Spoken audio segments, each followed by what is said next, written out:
And now, financial insights powered by California Coast Credit Union.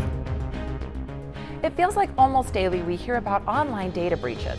Todd Lane, President and CEO of California Coast Credit Union, joins us to share his advice on how we can stay cyber secure.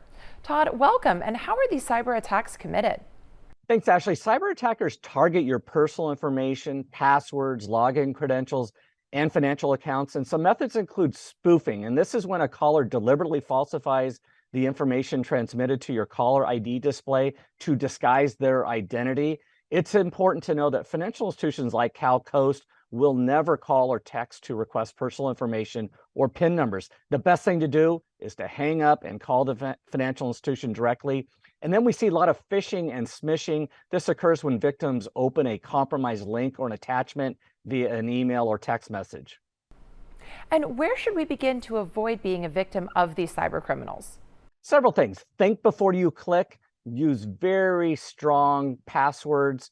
Update your software regularly. The operating systems on mobile phones, tablets, and computers need to be updated. And then turn on multi-factor authentication, which adds an extra step when logging into your trusted website to confirm you really are who you say you are. Great information. And for more tips, visit calcoastcu.org.